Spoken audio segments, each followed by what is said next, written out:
खेड्यामध्ये जशा प्रकारे लोणचं बनवलं जातं तसंच आपण आज लोणचं बनवणार आहोत, ज्याला आपण कैरीचा खार देखील म्हणू शकतो. तर तो बनवण्यासाठी आपण 2 किलो इथे कच्च्या कैऱ्या घेतलेल्या आहेत. कैऱ्या धुवून घ्यायच्या आहेत. त्याचे तुकडे एकसारखे आपण इथे करून घेतलेले आहेत आणि त्यातल्या ज्या बिया असतात त्या आपण काढून घ्यायच्या आहेत. आणि हे सर्व तुकडे आपण एका मोठ्या भांड्यामध्ये घेतलेले आहेत. त्याला आपण मीठ लावायचं आहे आणि हळद देखील लावणार आहोत. मीठ, हळद आणि हिंग लावून आपण ह्या कैऱ्यांच्या फोडी रात्रभर झाकून ठेवायच्या आहेत. खेडेगावामध्ये अशा प्रकारे घरगुती मसाले वापरून असा खार बनवला जातो आणि अगदी कमी तेल वापरून हा खार आपण इथे आज तयार करणार आहोत. तर सर्व फोडींना आपण मीठ लावून घेतलेले आहे, हळद लावून घेतलेली आहे आणि किंचित हिंग देखील आपण ह्यामध्ये घालत आहोत. तर हे सर्व फोडींना एकजीव लावून घेतल्यानंतर आपण ते झाकून ठेवायचं आहे. रात्रभर आपण हे झाकून ठेवणार आहोत आणि सकाळी मिठामुळे ह्या फोडींना पाणी सुटतं, तर ते पाणी आपण काढून घ्यायचं आहे आणि सर्व फोडी आपण एका कपड्यावर पसरून फॅनखाली सुकवून घेणार आहोत. तर आपण ह्या फोडी सुकून इथे घेतलेल्या आहेत. त्या पुन्हा मी एका परातीमध्ये घालून घेतल्या आहेत आणि ह्यामध्ये पाण्याचा अंश अजिबातच राहिलेला नाही आणि लगेचच आपण लोणचं करण्यासाठी सुरुवात केलेली आहे. आपण अर्धी वाटी मोहरीची डाळ घेतलेली आहे, अर्धी वाटी मेथ्या घेतलेल्या आहेत, पाव वाटी इथे कारळ घेतलेले आहेत, पाव वाटी जिरे घेतलेले आहेत, 10-20 लवंग घेतलेली आहे आणि 10-20 आपण इथे काळी मिरी घेतलेली आहे. हे सर्व मसाले आपण कढईवर भाजून घेणार आहोत. अगदी त्याला शेक मिळेल एवढंच आपण भाजणार आहोत, जास्त भाजायचे नाहीत. फक्त ह्या मसाल्यांमधलं मॉइश्चर नाहीसं होईल एवढंच आपण भाजून घ्यायचं आहे.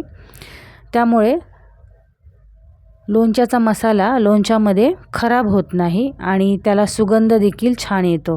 तर आपण हे सर्व एकानंतर एक भाजून घेतल्यानंतर एका परातीमध्ये थंड होण्यासाठी आपण ते ठेवणार आहोत. सर्व मसाले आपण एकत्रित एका परातीमध्ये काढून घेतलेले आहेत आणि थंड होण्यासाठी आपण हे ठेवलेलं आहे.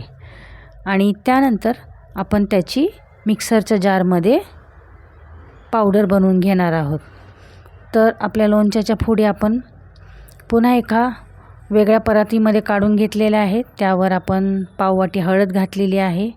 पाववाटी पेक्षा जास्त आपण त्यामध्ये लाल तिखट देखील घातलेलं आहे. लाल तिखट तुमच्या आवडीनुसार तुम्ही घालू शकता. जास्त तिखट हवं असेल तर तुम्ही जास्त देखील घालू शकता. पुन्हा आपण अर्धा चमचा ह्यामध्ये हिंग घातलेली आहे आणि पाववाटी आपण इथे मीठ देखील घातलेलं आहे. मीठ देखील तुमच्या चवीप्रमाणे घालू शकता आणि हा सर्व मसाला आपण ह्या फोडींवर घालून घ्यायचा आहे. तर तुम्ही पाहू शकता सर्व मसाला आपण ह्या फोडींना लावून घ्यायचा आहे. हाताने व्यवस्थित चोळून हा मसाला प्रत्येक फोडीमध्ये मुरला जाईल असं आपण लावून घ्यायचं आहे. तर इथे हे कोरडं लोणचं आपण तयार करून घेतलेलं आहे आणि एका बाजूला मी 100 ग्राम मोहरीचं तेल कडकडीत गरम होण्यासाठी एका पातेल्यामध्ये गॅसवर ठेवलेलं आहे. तेल आपण कडकडीत गरम करून घेतल्यानंतर ते थंड होण्यासाठी ठेवून दिलेलं आहे आणि लोणचं आपण ज्या बरणीमध्ये भरणार आहोत त्या बरणीला आपण लवंग आणि हिंगाचा धूर देऊन घ्यायचा आहे. त्यामुळे लोणच्याला बुरशी येत नाही आणि लोणचं अधिक काळ टिकते. तर अशा प्रकारे आपण बरणीला धूर देऊन घेतलेला आहे आणि हे लोणचं आपण हाताने सर्व बरणीमध्ये भरून घ्यायचं आहे. तुम्ही पाहू शकता कोरडं लोणचं आहे हे आणि आपलं तेल थंड झाल्यानंतर आपण तेल देखील ह्यामध्ये घालून घेत आहोत. तर हे अशा प्रकारे खेड्यामध्ये लोणचं बनवलं जातं. सर्व घरगुती मसाले वापरून हे लोणचं आपण इथे तयार केलेलं आहे. ह्यालाच आपण खार देखील म्हणतो. तर तुम्ही देखील अशा प्रकारे जर खार घरी बनवत असाल तर मला नक्की कमेंट करून सांगा. तर 2 दिवसानंतर आपण पाहू शकता इथे आपलं लोणचं मुरायला सुरुवात झालेली आहे आणि आपला खार जवळजवळ तयार झालेला आहे. अगदी कमी तेल आणि व्यवस्थित योग्य प्रमाणात मसाले वापरून आपलं इथे लोणचं तयार झालेलं आहे. तर आवडला असल्यास नक्की लाईक